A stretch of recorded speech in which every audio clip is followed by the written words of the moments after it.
कल बकरीद का त्यौहार है। दुनिया भर के इस्लाम धर्मावलंबियों के बीच इस दिन पशुओं की बलि यानी कि कुर्बानी की परंपरा है। देश के अलग अलग राज्यों में बकरीद को चल रही पॉलिटिक्स की हम बात करेंगे, लेकिन उत्तर प्रदेश आपको सबसे पहले लिए चलते हैं, जहां बिना किसी उकसावे के खून खराबे की धमकी दी जा रही है और वो भी दर्जा प्राप्त मंत्री ये धमकी दे रहे हैं।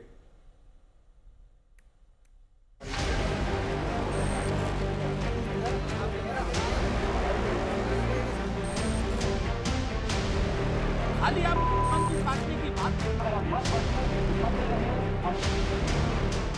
मंच चाहे कोई हो, लेकिन बातें सिर्फ उकसावे की। उत्तर प्रदेश के दो अलग अलग इलाकों में ये दो कार्यक्रम हुए। दोनों मंचों पर दो नेता बोल रहे थे। एक मंच दर्जा प्राप्त मंत्री राजेश्वर सिंह का, दूसरा बीजेपी नेता संगीत सोम का। लेकिन इन मंचों पर भाषण क्या चल रहा था, वो सुनिए। आज पूज्य महाराज जी के जन्मदिन पर हम सभी लोगों को हाथ उठा करके शपथ लेना है कि किसी भी सूरत में प्रतिबंधित पशु मुसलमानों को हम नहीं कटने देंगे, और यदि प्रतिबंधित पशु कटे तो जिस तरह से पशु कटेंगे उसी तरह से और खून की धारा कुशीनगर में बहुत प्रदेश में बनेगी। जो भी प्रतिबंधित जानवर काटा जाएगा, जो आदमी काटेगा उसके खिलाफ कार्रवाई होगी और उसके खिलाफ कठोर कार्रवाई होगी। खाली आप मुसलमान की बात करके हिंदू मुसलमान सांप्रदायिक विद्वेष क्यों बढ़ाना चाहते हैं? सच बात यह है कि भारतीय जनता पार्टी के लोग बहाना ढूंढते हैं हिंदू मुसलमान दंगा कराने का। दंगाई हैं ये लोग, और ऐसे दंगाइयों की सजा और ऐसे दंगाइयों की जगह जेल है। प्रदेश के मुख्यमंत्री योगी आदित्यनाथ के जन्मदिन पर आयोजित इस कार्यक्रम में गौ रक्षा की शपथ तो ठीक था, लेकिन मंत्री का दर्जा रखने वाले नेता ने जिस खून खराबे की बात की, वो कुछ ज्यादा ही गैर जिम्मेदाराना बयान था। वो भारतीय जनता पार्टी जो त्योहारों पे राजनीति करती है, वो भारतीय जनता पार्टी जो बीफ कंपनियों से चंदा लेती, उस भारतीय जनता पार्टी के एक दर्जा प्राप्त मंत्री की जो भाषा है वो निंदनीय है। भारतीय जनता पार्टी को उस मंत्री पे कार्रवाई करनी चाहिए।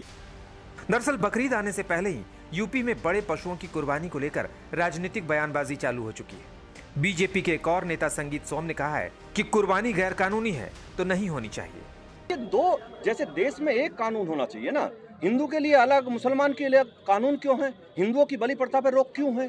क्यों है आप मुझे बताइए। बलि प्रथा पर रोक है तो फिर कुर्बानी क्यों होगी भाई? बिल्कुल नहीं होनी चाहिए, और कुर्बानी जैसी व्यवस्था बिल्कुल बंद होनी चाहिए। नंद किशोर गुर्जर जी, वहाँ हजारों जानवर रोज काटे जाते हैं और अल्दुआ बीफ एक्सपोर्ट करता है। बीफ अंग्रेजी समझते हैं ना आप?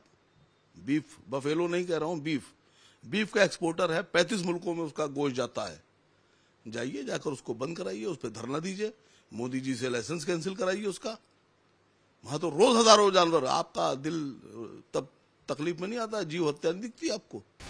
भारत से 37,000 करोड़ रुपए के मांस के निर्यात की दलील देकर विरोधी पक्ष के नेता पशुवध को जायज ठहराने की कोशिश करते हैं, लेकिन सरकार का कहना है कि हर काम कानून के दायरे में होनी चाहिए, उससे बाहर नहीं। योगी जी के राज में कानून का राज है।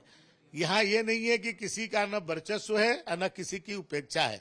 अब अभी तक इन लोगों का कहीं लगता होगा कि कानून को ये लोग तोड़ते रहे हैं, अब आज कानून तोड़ना इनके लिए दिक्कत है, तो इस तरह के बयानबाजी कर रहे हैं। मैं समझता हूँ ये समाज को तोड़ने के लिए बयान दिए जाते हैं। सरकारों को इसके ऊपर कार्रवाई करना चाहिए।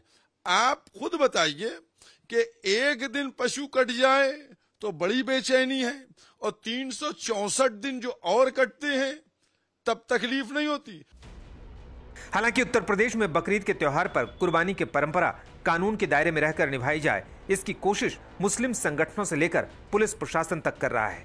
हर जिले के डीएम सिविल सोसाइटी और धार्मिक प्रमुखों के साथ मिलकर सुनिश्चित कर रहे हैं कि कुर्बानी की रवायत पहले से तय जगह पर ही की जाए और नियम कानून के दायरे में रहकर ही की जाए। लखनऊ से आशीष श्रीवास्तव के साथ आज तक ब्यूरो।